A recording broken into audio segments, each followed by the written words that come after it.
Good morning, everyone. This is Dede with Bolivar Live. We're down here in the Bolivar Live studio in downtown Crystal Beach, Texas. Would you look at the beach this morning? We're winding up for the July 4th holidays, and this morning I have Kate Newberry, Vice President of the E.S.D., and Doug Saunders, the new District Manager for the E.S.D. Thanks, y'all, for showing up today. I know getting up early on Saturday mornings is tough. And we're going to talk to them about the E.S.D., what's going on, and just fill everyone in on Doug's new position. But first, I want to thank the marketing partners that make this tour studio happen. Without them, we couldn't make it happen. We wouldn't be here every day and sometimes twice a day. Swedes Real Estate, Ocean Grill, Latitude 29 Surf Shop, Stingery Restaurant, Sandra Dial Keller Williams, KJHJ Rentals, The Big Store, Deadly Dudley Lures, Easy Lift Cargo Lift, and Crystal Palms RV Park. Without them, we wouldn't be here, and so if you're on Bolivar, shop local. They need your business. We want to give them your business. I want to talk about fireworks real quick before we get going because it's going on, and Ray's Fireworks has got involved with the project graduation in High Island. All the students in the senior class and junior class are working up there, and some of the money from his fireworks sales goes to project graduation, and this is a big help because you've seen them in front of the big store doing bake sales, you see them doing car washes, and so if you're down looking for some fireworks, stop by Ray's Fireworks. They're just west of Stingery Road, right across from the new car wash. And he's also going to be one of the sponsors. We're going to talk a little bit later about the mega giveaway this next week. We've got 5 days of mega giveaways. You got to have a secret phrase, and I can tell you on Wednesday, you're going to have a receipt for Ray's Fireworks in order to win, along with the secret phrase, because it's a $700 fireworks package. And I don't know if you've ever been to the fireworks store, what you can get for $700, but this is going to be big. Kate, thanks for joining us this morning. Let everyone know what the E.S.D. does, what their position is, and is there a board, and who's on the board? Well, thanks for having me here. The E.S.D. stands for Emergency Service District, and we're Galveston County E.S.D. number 2. The board is made up of 5 members. The president is Sid Bowes, Kate Newberry, the vice president. John Lee is the secretary. George Strong is the treasurer. And our newest member, Larry Flanagan, is the assistant treasurer. We meet the 3rd Wednesday of every month. All of our meetings are 100% open to the public, and we love to have people come and figure out what we do. Essentially, our board is in control of the sales tax money and the property tax money that fully funds the ambulance service and the 3 fire departments located on the peninsula.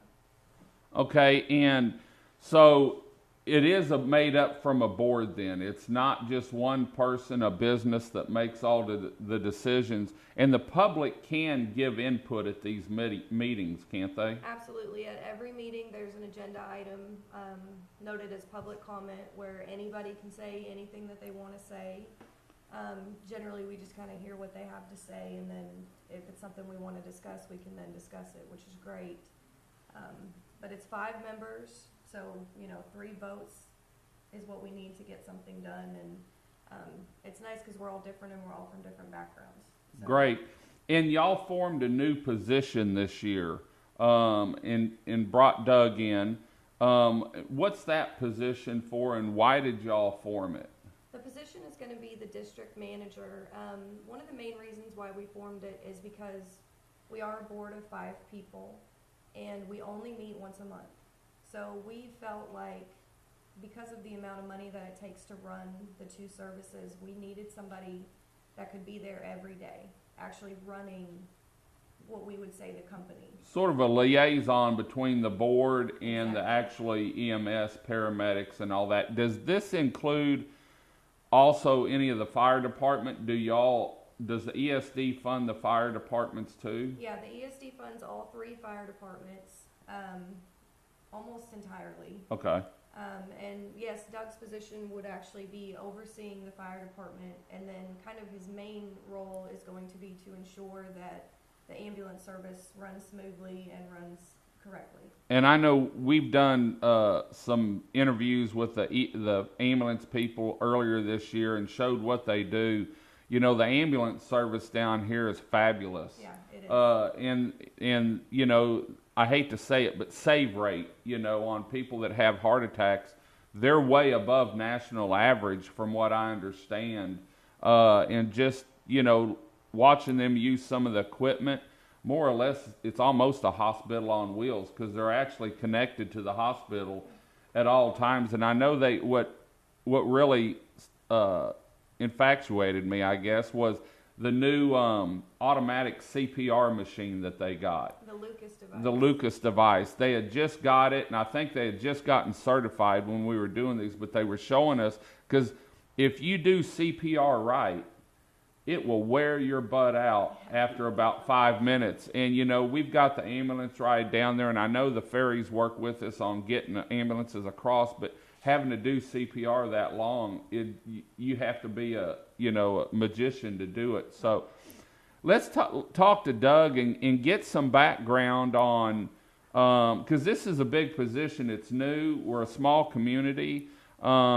And so when a new person, whether it's EMS or EDS or the big store comes in, you know, everyone at first focuses on them and wants to know, you know, why you're filling this position, your background, and just talking to you.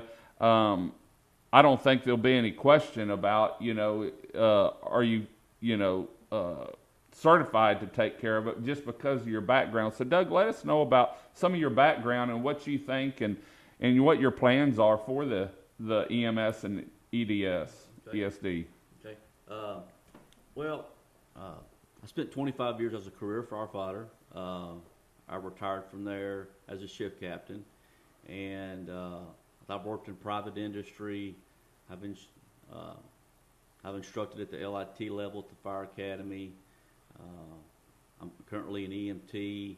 I worked on the ambulance early on in my career, and I mean, I've sold fire apparatus. I mean, I've been I've been a part of a lot of different moving things in emergency services. You know, my main goal or my main position here, my main function, is to continue the current service being provided, and I mean, I'm here to assist them. You know, as far as if they need to buy a new fire apparatus or, you know, we need new fire hose. And I'm kind of the checks and balances to say, okay, are we going through the bidding process correctly? You know, is the specifications writ out? I mean, are they wrote, you know, I mean, to your, The specs.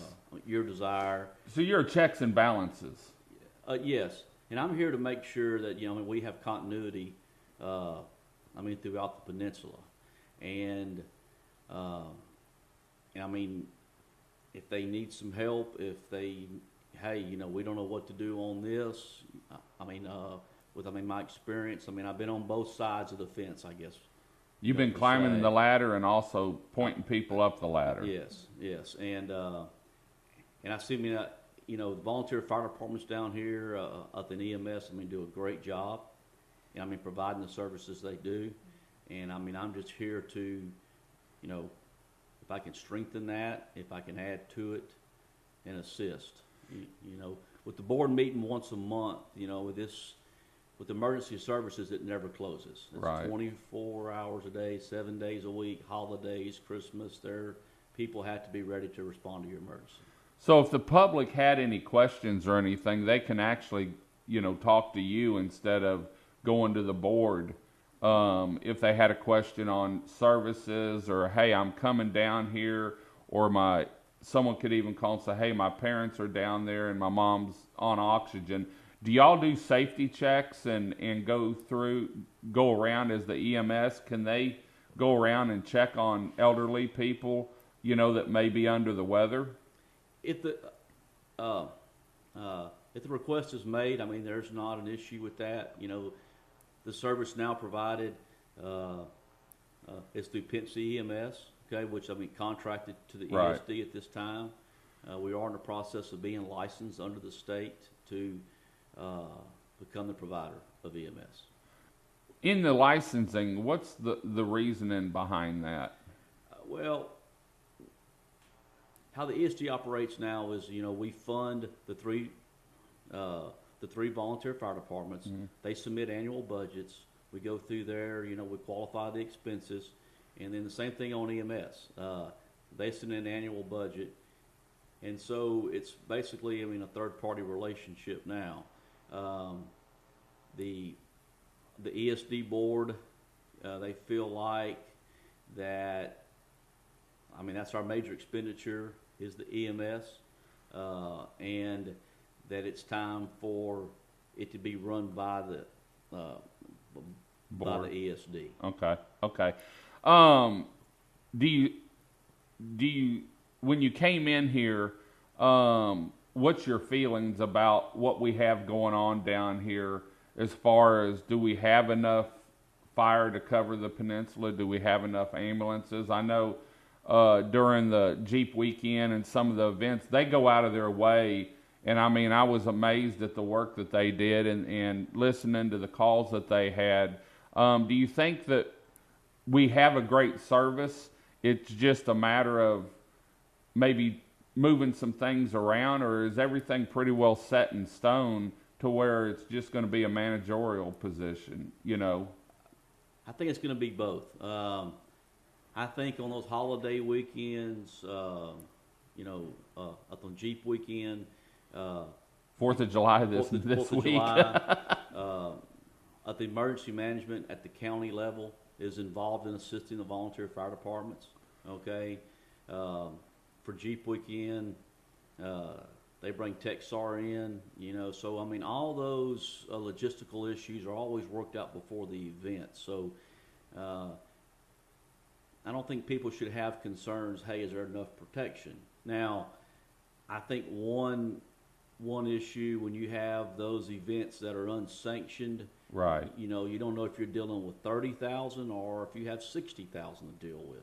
And so if you do have an emergency, I know everybody thinks, well, it took them forever, but it only took 5 minutes or 3 Right. minutes, you know. Well, they brought in during Jeep weekend, they had a life flight that was actually stationed here that didn't cost us anything to have it stationed on the peninsula. And I had the sheriff in here, and it seemed like there was a lot of working together between the sheriff's department, the EMS, the fire department. TechSAR was down here. And so, you know, I want everyone to know that, you know, on any event down here, there's a lot of planning that goes on, and you learn every year. And so what worked this year, they might need to tweak a little bit next year. But, you know, I've been in some of the meetings. I talked to the EMS and fire departments and that, and, you know, it's not just a volunteer. A lot of times when people think about volunteer, they think about, you know, I was in one out in Waller one time, but this is really, the wheels are always moving around that building between people, and so everyone sort of, it's really family. Yes. You know, everyone works together and tries to do what's best for the peninsula. I'm going to take a break real quick and let Doug gather his thoughts, but I want to talk about the mega giveaway next week. It starts Monday, and we do these mega giveaways every year during the holidays, and this year, since July 4th is in the middle of the week, we decided, and some of the businesses said, hey, let's do it every day. So you can see on the screen what we're giving away each day.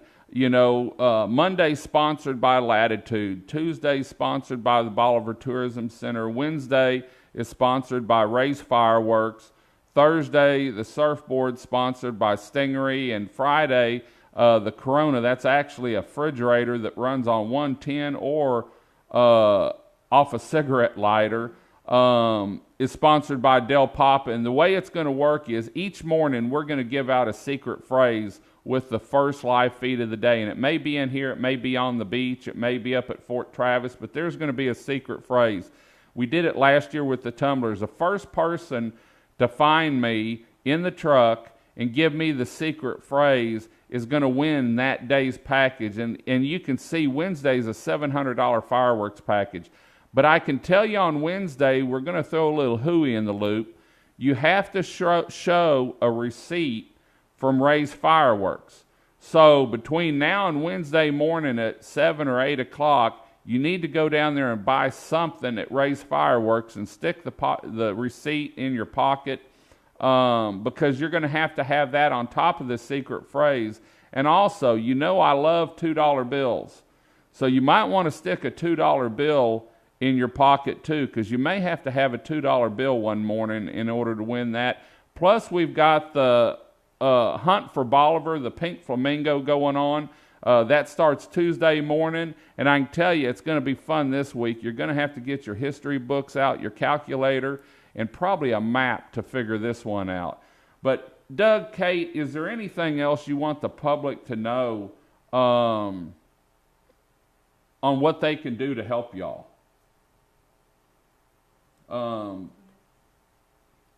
Well, the main thing is being aware of the different events that are happening. Holiday weekend. I know that the local residents, have concerns on, when the peninsula it gets inundated, right? With additional population. Hey, can they handle these? Can they do that? I think in the preparation part of that, everything is thought out and covered to the best of your ability. Of course, every emergency is different, so you can't. You got to deal with it. As it comes in. I can't stress enough. How the volunteer fire departments down here do a great job in preparing for that, and with the emergency services district, we're here to assist them in the tools they need to provide that. And I know I started on a video this year, but we had a winter that went on forever, so I couldn't get some good footage, but I'm going to have it ready before next year. If you're down here visiting, you're in an area that you don't know, and so when you rent your house, you need to look at what street you're on, what landmark you're by, so that when you call, if you ever have to call 911, you know the street if you're at the house. And if you're on the beach, look at a barrel number by you.